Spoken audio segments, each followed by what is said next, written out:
Yo, welcome back guys. So in today's video, I'm going to be giving you a Magnum best class setup, and I'm not going to beat around the bush at all. We're just going to go ahead and jump right into it. So there's two ways to run the Magnum, obviously, and this is the wrong class, 1 second.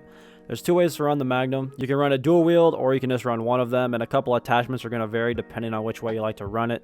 Now the dual wield attachment is level 35. You unlock it as a stock attachment, just so you guys know. So first, let's go ahead and go through a class setup that you would run if you did not want to run the dual wield. And a reason why you would not want to run dual wield is so you can have more accuracy and hit long range shots. A lot of you guys probably already know that if you run dual wield, you cannot ADS. So the Magnum becomes more of a close range weapon, of course. But if you're running it just a single one, I'd highly recommend a red dot sight, just for more precision and accuracy at long range, and because there's no other attachment on the handle or stock that we're going to be using. Most of the handle attachments in this game are pretty useless unless you want flinch resistance, which I don't think many people care about, at least not when they're running a pistol. For the magazine, there's really only one way to go. Obviously, that's the last magazine. It's the 12 rounds, so it has the most rounds in it.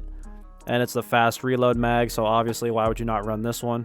If you don't have it unlocked yet, 9 round speed mag's another good one. And yeah, you guys can figure out the rest from there. Now the barrels, there's a couple different barrels I like. I like the 60% effective damage range just because there's a little bit more recoil control over the task force. But obviously if you want to hit a little bit harder, you can run the task force barrel. Just know that you are going to have a little less starting ammo and a lot more recoil on your gun. But for the Magnum, I find it's not too big of a deal just because there is a lot of time between shots. It doesn't have the fastest fire rate in the world, so you could get away with either one of these. And for muzzle, I like the SOCOM. It has 85% muzzle flash concealment and vertical recoil control.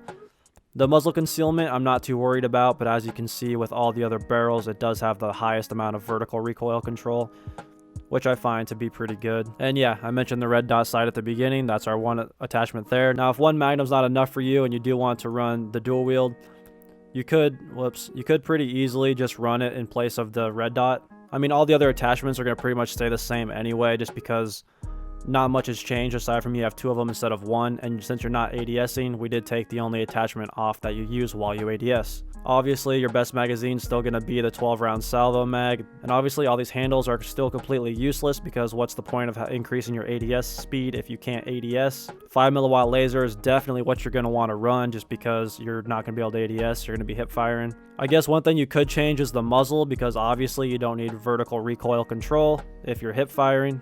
You could run the suppressor. That's a pretty good attachment to run on them, especially if you have 2. You're decreasing your effective damage range, but when you're shooting 2 of them, it doesn't really matter, especially since most of your engagements are going to be close quarter. So there are some other muzzles you could run. Pretty much just that one, I would say. So you could run a suppressor of your choice, but yeah, you don't really need any vertical recoil control. But other than that, like I said, all the other attachments are the same. And that's going to wrap it up for this video. Just a quick short tutorial on the best class setup for the Magnum. I hope you guys found it useful. If you did, be sure to drop a like and subscribe if you haven't yet. I'll be cranking out a lot more content for you guys this week, so stay tuned, and I'll see you in the next one.